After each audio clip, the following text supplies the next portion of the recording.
Ce soir, et comme vous pouvez le constater, ce soir, je dois céder mon fauteuil, mais c'est pour une excellente raison. Ce soir, on a le privilège, le plaisir de recevoir le directeur général du Canadien de Montréal, Kent Hughes. Kent, merci. Votre première visite à l'antichambre ce soir. Merci de m'avoir. Et à côté de toi, il y a PJ Stock, Denis Gauthier, Vincent D'Anfos, des gens que tu connais très bien. Et je pense qu'on va avoir du plaisir à discuter, messieurs, ce soir. On PJ? en a beaucoup. Oui, tu connais bien, Kent. J'espère que Kent va nous donner les réponses. Les vraies questions, les vraies réponses. Et Kent, comme normalement, PJ texte les réponses que je devrais donner. Comme à l'habitude, Kent, on a des manchettes ce soir. Et c'est rare qu'une personne du Canadien est là pour assister aux manchettes parce que les manchettes concernent le Canadien de Montréal. Okay. On va commencer avec Vincent pour les manchettes Albi le Géant ce soir. Bien, moi, on n'a pas le vrai portrait de ton équipe, selon moi, parce que même si le club joue pour 500 puis 100 milliards avec l'année passée qui a eu 68 points, cette saison, si ça continue comme ça va être alentour de 82 points. Mais avec la blessure de Kirby Dach, après un match et demi au genou, ça a vraiment changé la donnée des développements des joueurs qui ont seulement 22 ans. Nowak, maintenant, qui est blessé aussi à la cheville pour plus ou moins 8 semaines. Il était sur une bonne séquence. Fait que c'est encore beaucoup de blessés dans l'alignement qui fait que, OK, quand on évalue Caulfield, quand on évalue Suzuki, qui sont des joueurs offensifs sur qui on compte beaucoup, sans Dach, pour moi, ça fausse les données un peu. Fait que malheureusement, on a beaucoup de blessés. Je pense qu'avec le camp d'entraînement de Dach, le début de saison qu'il y avait, c'est une blessure qui a vraiment fait mal dans le développement, puis dans un peu... Pour toi, puis même pour nous, comment évaluer cette équipe-là? Est-ce qu'on a vraiment le noyau en place pour vraiment s'en aller dans la bonne direction? C'est dommage parce que Dach n'a pas joué beaucoup de matchs, mais il y avait eu tout un camp d'entraînement. C'est vrai aussi, Ken, pour l'organisation, de faire une bonne évaluation quand un gars comme Kirby Dach n'est pas là depuis le début de la saison où il a joué quelques matchs. C'est difficile, ça. Écoute, je me souviens, j'ai passé une entrevue quelque part, puis c'était une des questions. J'ai dit, écoute, pour nous d'évaluer puis de prendre des décisions comme organisation, c'est sûr que le plus de chances qu'on a pour évaluer les joueurs, plus qu'on peut voir sur une période constante leur performance, le mieux qu'on est positionné pour prendre des décisions. C'est sûr, les blessures rendent ça plus difficile. Puis depuis que je suis ici, on a beaucoup de blessures. Alors, on espère que ça va changer. On va y revenir aussi ça un peu plus tard. Denis, ta manchette ce soir? Beaucoup de discussions des gardiens de but cette année, évidemment avec les trop de gardiens de but qu'on a, mais avec l'émergence de Montembeault dernièrement, la façon qu'il performe et qu'il joue et qu'il vole des matchs, je me demande si le rang de sélection du Canadien n'est pas dans les mains de Montembeault. Parce que Montembeault est parmi les autres, mais le Canadien est parmi les meilleurs à voler des matchs au niveau des statistiques avancées par leur performance, avec les buts attendus, tout ça.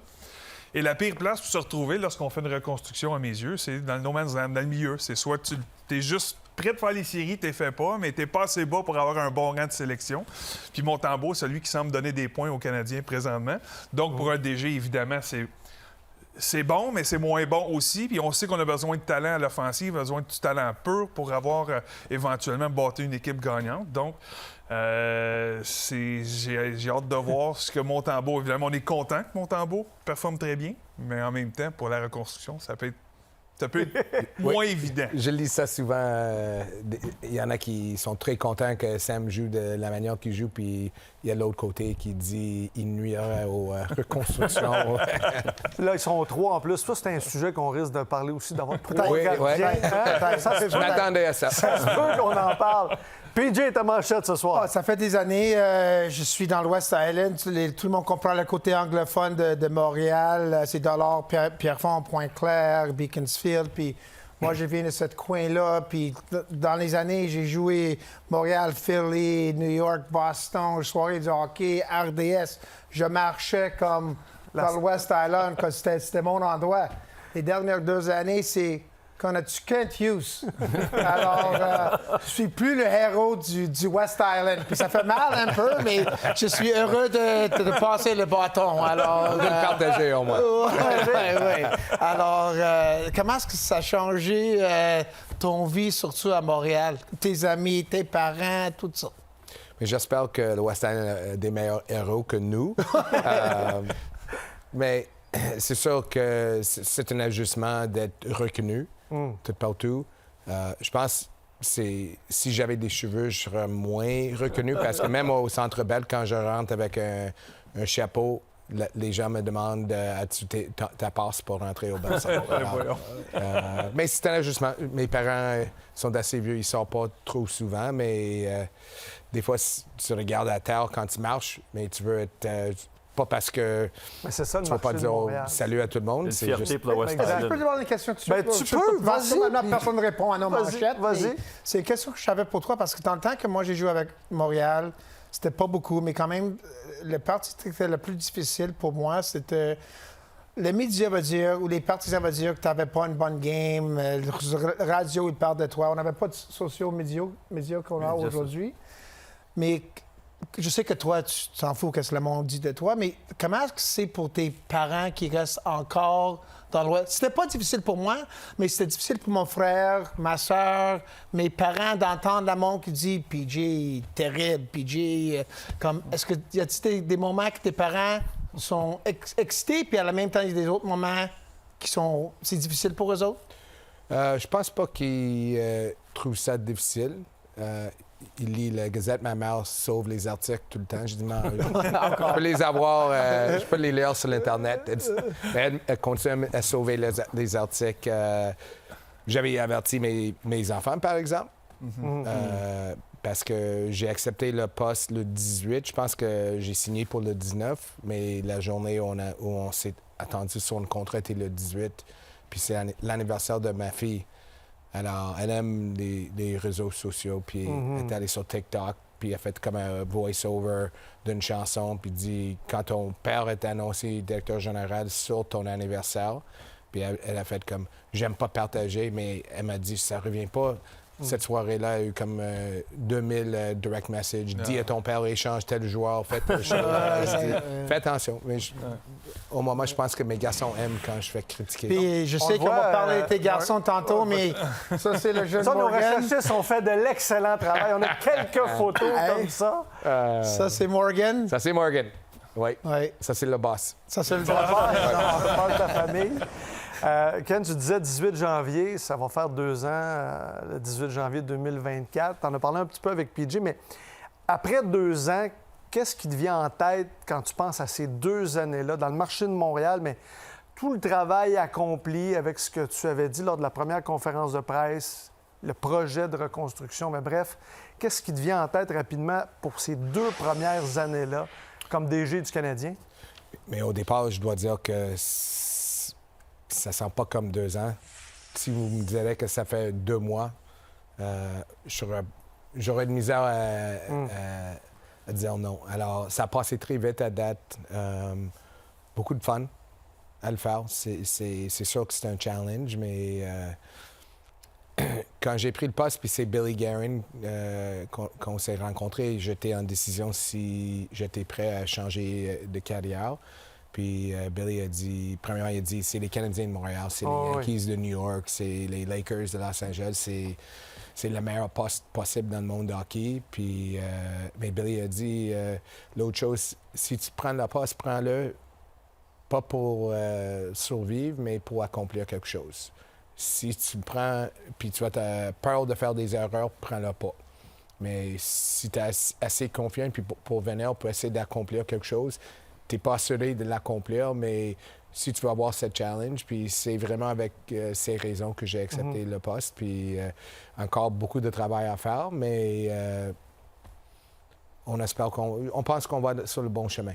Bien, parlons-en de ton travail, Kent. Moi, j'étais au match contre les Rangers. Selon moi, c'était le meilleur match de Montembeault dans l'uniforme du Canadien. Il a vraiment été spectaculaire. L'ambiance était folle.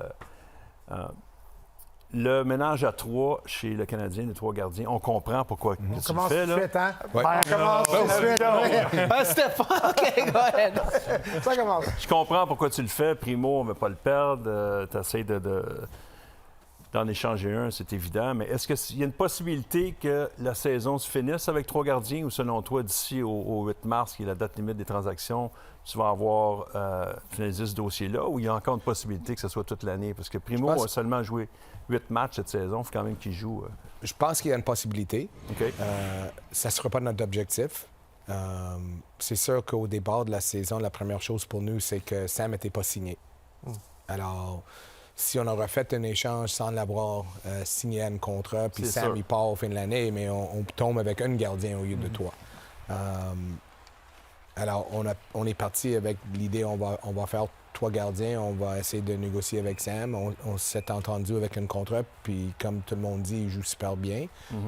On est chanceux que les gardiens, en parlant de Caden puis Jake, sont tellement professionnels, sont tellement partis de la fabrique de l'équipe. Ils comprennent la situation. Alors, je dois donner le crédit à ces 2 gardiens pour leur approche. Mais c'est sûr qu'on voit qu'il y a plusieurs... Écoute, il y a des équipes que tout le monde en parle dans le média, ils ont besoin de gardiens. Il n'y a personne qui a fait un échange encore. Exact. Alors, Tu disais, Ken, c'était une possibilité qu'on termine à 3, mais idéalement, ça serait de terminer la saison à 2 gardiens dans un c'est ça. Montréal. L'objectif serait Quel de faire un deux, Ken? échange. PJ est toujours là. Je peux vous dire qu'on n'aura pas signé Sam si on voulait l'échanger. Il serait plus facile à échanger sans contrat. Tant qu'à rentrer dans les joueurs, tout ça, moi, il y a une révélation. Pour moi, pour plusieurs partisans, peut-être moins pour vous, mais Jason Struble joue du hockey absolument extraordinaire pour une recrue présentement.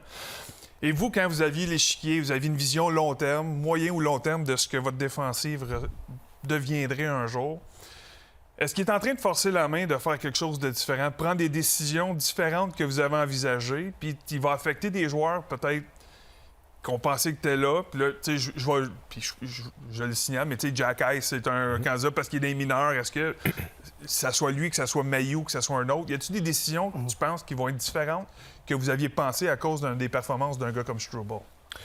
Écoute, je dois avouer que moi aussi, je suis surpris. Puis j'ai vu Jaden jouer depuis qu'il a 10 ans. Puis jouer dans l'hockey mineur, dans la même organisation que mes garçons.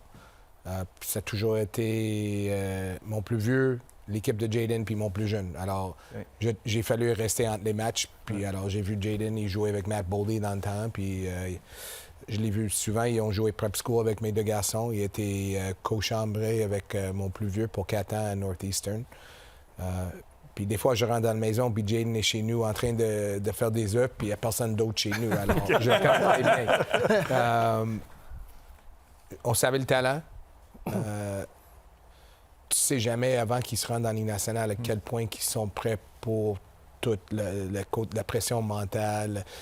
Au départ, on dit OK, si on le donne au-dessus de 15 minutes, il peut mettre le focus puis vraiment amener son jeu. Mais quand son temps de glace va augmenter, est-ce qu'il est capable de gérer ça? Puis à date, on le voit. Mais comme on parlait tantôt avec Vincent au niveau des blessures, plus de dit runway en anglais, comme more de match, plus qu'on peut l'évaluer, plus que ça nous donne des options. Puis je pense que les options, c'est toujours un positif pour une organisation. Comment qu'on va gérer les options puis faire des changements au cours des années, ça reste à déterminer, mais je préférerais avoir des options que l'autre côté. Billy Guerin t'a dit, quand tu prends l'emploi, d'avoir une goal, quelque chose à la fin, de chercher le plan. On est où dans le plan? Très bonne question, PJ. Très bonne question. Prends ton temps, c'est correct. C'est une émission d'honneur. Non, mais je pense que... c'est parce que les blessures font tellement mal à cause de les joueurs ne sont pas dans les bons sièges, comme Vincent l'a dit tantôt, mais on est où? On est où dans ton plan? OK. Mais je dirais que on le voyait d'une manière comme le départ, c'était l'accumulation des atouts. J'aime pas décrire un joueur comme un atout, mais en réalité, que ce soit un joueur ou un choix de repêchage, ils ont une certaine valeur à une organisation. C'est ça, quand tu commences à échanger des bons joueurs dans la Ligue nationale, un Tyler Toffoli, un Lehkonen, puis tu vas chercher des jeunes joueurs ou des choix, tu rentres dans une phase de... C'était le commencement de cet étage ou cette étape. Je crois que quand on sort de cette année, on commence la prochaine phase. Comment on va utiliser ces atouts pour améliorer notre équipe. Est-ce qu'on a 22 choix de repêchage les 2 prochaines années? Est-ce qu'on va servir de 22 choix? Probablement pas. on va commencer à évaluer les options pour servir de ces atouts pour améliorer notre équipe. Et justement, quand on regarde le noyau de cette équipe-là, tu sais, Suzuki a 24 ans, il va avoir 25 bientôt. Les Newhook, les Doc, Caulfield vont avoir 23 ans bientôt. Est-ce que... Parce que les signatures importantes d'un joueur autonome sans compensation, on n'a pas vu depuis des années. On n'était pas placé pour le faire. On était au Cap, on était une équipe qui était jeune. Tu as fait des échanges de choix pour aller chercher Newhook, tu as fait des échanges de Romanov pour aller chercher Dak. Est-ce que ça, c'est dans les cartes? Puis c'est quand que tu penses que tu vas être capable d'aller signer un joueur ou essayer d'attirer un joueur de qualité comme joueur autonome, où tu vas avoir de l'espace sur ton cap? Tu vois-tu comme ça dans 2 ans, peut-être? Idéalement, probablement 2 ans, mais si tu regardes les Rangers, parce que je me souviens dans le temps que je parlais avec Jeff quand ils ont signé Panarin, c'était probablement plus tôt qu'ils prévoyaient, mais c'est pas à chaque jour qu'un joueur comme Panarin rentre sur le marché. Alors, je sais que la Ligue, puis Jeff m'avertit tout le temps, ne parle pas des joueurs des autres équipes, mais disant qu'un joueur du calibre de Panarin rentre dans le marché, il faut l'évaluer. Alors, je ne peux pas vous dire c'est 100% certain que ça va être en 2 ans ou en 3 ans.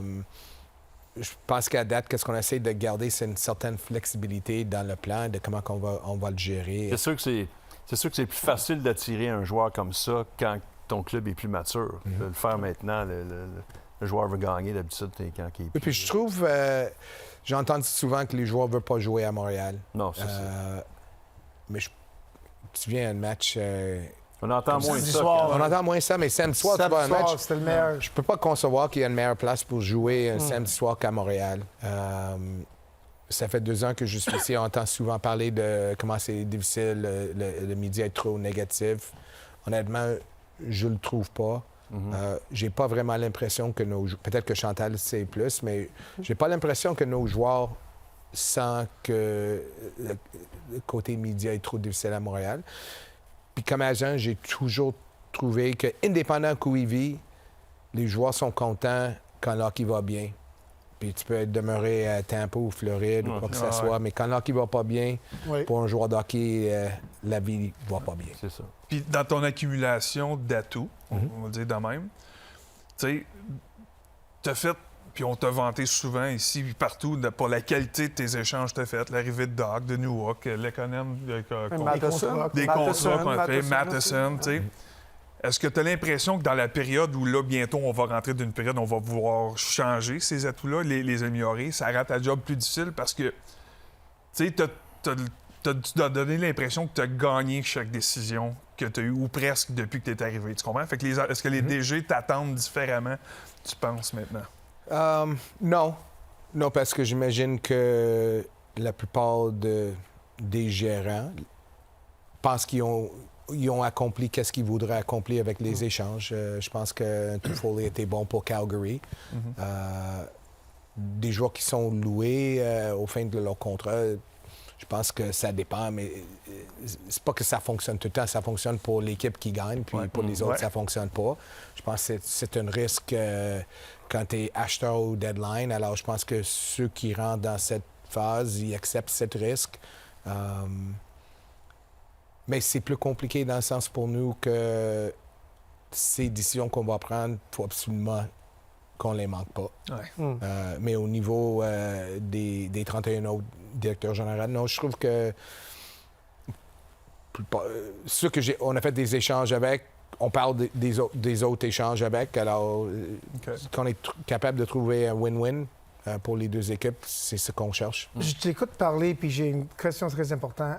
Ça fait environ 30 ans depuis Middlebury, tu es aux États-Unis? Oui. Moi, j'ai joué avec Victoriaville. Ma mère est infirmière québécoise. Je reste à Saint-Lazare. Mes enfants sont tous à l'école francophone. Je travaille à RDS. Comment est-ce que ton français est encore mieux que la mienne?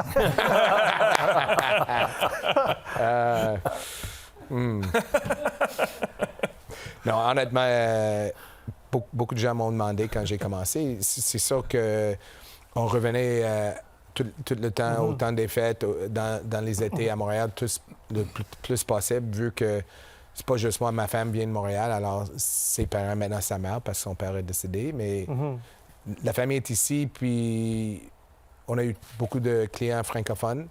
Alors, pendant des années, j'ai parlé avec les clients en français aussi. Tu remarques qu'à un moment donné, quand eux autres, ils savent que ton français est moins bon que leur anglais parce qu'ils commencent à te parler en anglais, mi-phrase, mais au moins leurs parents aussi. Alors... Puis dans les conférences de presse, des fois, de Martin Saint-Louis, il y a Chantal qui est là pour pouvoir aider. Martin Saint-Louis. Gilbert Delorme, on travaille ici avec Exact. Bien, je parle de Martin Saint-Louis, Ken, et Martin, ça fera 2 ans lui aussi, parce que 3 semaines après ton embauche, Martin Saint-Louis a été embauché ici à Montréal. Évidemment, il y a eu une grande réaction quand Martin a été embauché compte tenu de son expérience, mais 2 ans plus tard, pour reprendre le mot en P qu'on ne peut pas prononcer, mais playoff, mais progression. Oui. La progression de Martin Saint-Louis, comment tu l'évalues et les rapports que tu as avec lui versus des décisions à prendre aussi sur la gestion de la formation, comment ça se passe avec Martin? Mais je crois qu'on voit une grande progression dans Martin puis dans le staff au complet, la manière qu'ils travaillent ensemble. J'avais aucune inquiétude de l'embaucher parce que je trouve que... Je savais que côté hockey, il y avait toujours une tête analytique côté hockey. Mais je trouve que pour être un bon coach dans le pro, ça prend tellement de qualités, l'intelligence sociale, la confiance, spécialement à Montréal, pour être capable, quand des fois ça va être tellement négatif autour du coach, qu'il y a assez de confiance pour encore demander des questions.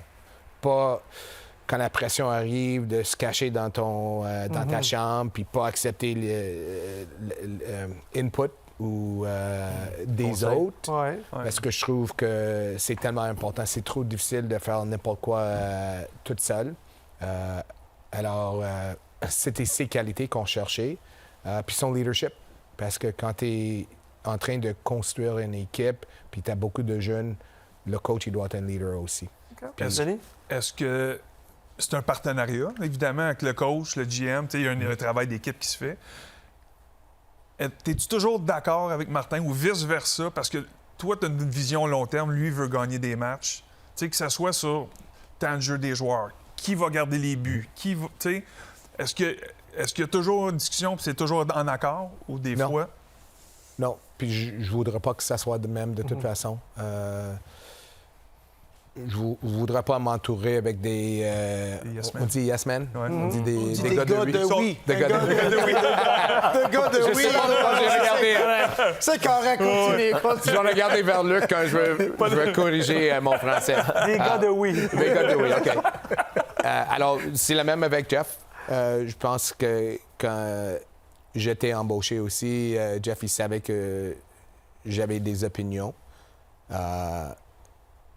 Puis il va dire que j'ai une tête dure, mais au moins qu'on était capable de partager nos opinions. Il n'y avait pas de personne qui était inquiète.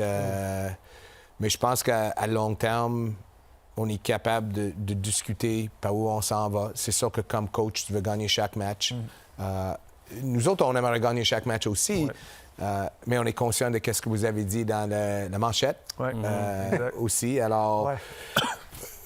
Pour qu'on ait en mesure de prendre des décisions, des fois, peut-être qu'on voudrait voir un jeune joueur jouer dans certains contextes plus souvent.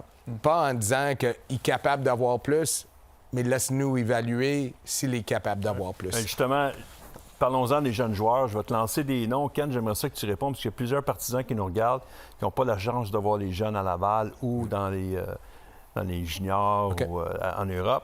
C'est que je parle de la progression de Logan Mailloux. C'est comme 15 secondes, 20 secondes à dire sur Logan. Comment il va? C'est quoi sa progression? On voit depuis une dizaine, quinzaine de matchs une grande progression dans Logan. Je pense que le départ était peut-être plus difficile que ce qu'il attendait. Mais c'est naturel. C'est un athlète. 6 pieds 4, il a beaucoup de talent, un bon coup de patin. Il y a eu beaucoup de succès offensivement à London. Mais tu arrives ici, mais il faut défendre aussi. Joshua Roy. Joshua Roy, encore, on voit... Je pense que tout le monde voyait de lui dans son temps dans le junior. Il a un sens de jeu extraordinaire. et qui est capable de démontrer un certain aspect de son jeu dans un championnat junior mondial, mais est-ce qu'il est capable de le faire 82 matchs par année? OK. Lane Hudson. Est-ce qu'il va venir à la fin de la saison? Mais ça peut être une sous-question. Oui, mais je pense que pour Lane, écoute, il y avait des objectifs. Un était de gagner une médaille d'or au championnat mondial accompli. Sûrement de gagner un championnat national. Puis on va le laisser mettre son focus là-dessus. Mais c'est sûr que c'est un joueur qui a un grand talent. Puis on est hâte qu'il devienne partie de l'organisation dans le futur. Et Philippe Machard, qui a eu un bon tournoi aussi. Philippe Machard qui a une bonne tournoi. Encore avec Philippe, écoute, une des choses qu'on a mis la plus grande en phase depuis que je suis embauché, c'est le développement. C'est le développement des joueurs. C'est pas juste les prospects, c'est tout le monde. J'entends souvent dire que la Ligue nationale, c'est pas une ligue de développement. C'est vrai dans le sens que, écoute, à Colorado ou Tampa, il faut gagner. Si tu n'es pas capable de... Si tu fais des erreurs trop souvent, tu es mis sous le banc. On est chanceux dans le moment où on peut permettre plus d'erreurs que peut-être une équipe comme Colorado. Mais en même temps, ça reste pas que... Même dans ce contexte, tu peux aider un joueur à améliorer. Alors... notre équipe de développement avec Rob Ramage, Frankie Bouillon, Paul Byron qui était ajouté, qui fait un bon job, Adam Nicholas, puis Scott Pellin, ils mettent la main sur tout le monde, puis on voit avec Machard aussi. Le dernier que j'aimerais qu'on parle, c'est David Reinbacher, qui était le premier choix l'année passée. Comment il va en Europe? David a eu une difficile départ, s'est fait blesser, est retourné de sa blessure. Puis je pense que qu'est-ce que David était en train de vivre puis de déterminer, c'est quand tu es choisi 5e overall, des fois, on veut faire tout. On veut être Bobby Orr, puis le meilleur défenseur défensif en même temps.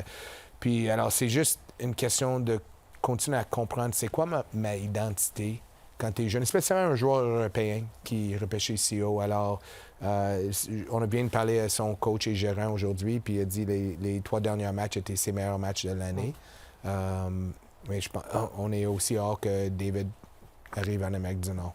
Puis si on parle de tous ces jeunes-là, on va parler plus proche de ceux qui sont à Laval, puis ceux qui sont à Montréal, les jeunes aussi sont en développement à Montréal. Tu vois-tu un danger à ce que mettons, manquer les cires à Montréal, manquer les cires à Laval, sur leur développement individuel et collectif, en fait? Là? C'est sûr que côté collectif, oui. Parce que je pense que il faut apprendre à gagner dans le pro. Alors, idéalement, c'est sûr que quand on parle de Montréal, je sais qu'il y en a qui disent faut perdre, faut choisir le numéro 1 overall. Moi, j'ai vu que comme agent, des joueurs qui ont passé ce contexte avec certaines équipes pour des périodes, puis c'était vraiment des périodes difficiles pour eux comme joueurs. Des athlètes professionnels, ils arrivent à chaque match pour gagner. Puis quand ils arrivent, puis l'objectif, c'est pas de gagner, je pense que les objectifs deviennent beaucoup plus individuels. À date, je pense que les coachs à Laval font un très bon job de garder l'esprit d'équipe puis de travailler envers quelque chose. C'est sûr qu'on aimerait qu'ils ont la chance de jouer dans les CD puis d'aller le plus loin possible. Mais en même temps, on veut qu'ils jouent. On a 30 secondes, on a des photos aussi. On a parlé tantôt de Morgan, mais t'as Riley puis t'as Jack, 2 enfants qui étaient draftés, un par les Rangers. Nos recherchistes ont fait de l'excellent travail pour trouver ces trésors. Les recherches, ici, on travaille. L'argent, c'est pas... On fait tout pour ici. Mais on a un qui était drafté par New York, puis un qui était drafté par les Kings. Oui. Maintenant que tu travailles avec les Canadiens, tu donnes peut-être pas les meilleures infos à tes enfants maintenant parce qu'ils sont dans l'autre organisation? Ou comment c'est capable d'être le directeur général des Canadiens puis être père d'un enfant qui joue à Boston University, oui. Et l'autre Ohio State. Ouais. Puis on a vu déjà le boss tantôt. Alors, comment tu es en train d'être capable de faire tout ça en même temps? Bien, je pense que pour eux, ils aiment ça que je sois à Montréal, pas à long match. Ils n'ont pas besoin d'un deuxième coach. Maintenant, il y a quelqu'un qui prend leurs appels puis écoute plus. Non, écoute, j'essaie de les voir jouer. sûrement plus sur le streaming. C'est un jeune Ken, par exemple. Ça, c'est une Ouais, jeune Ken. avec les cheveux, oui. Hey, check les shin pads dans le... Hey, t'avais des gros jambes. Les Craig Ludwig special. Des Craig Ludwig. Des Craig Ludwig. Je pense qu'on Oui, va je voulais pas qu'ils savent que mes jambes étaient minces.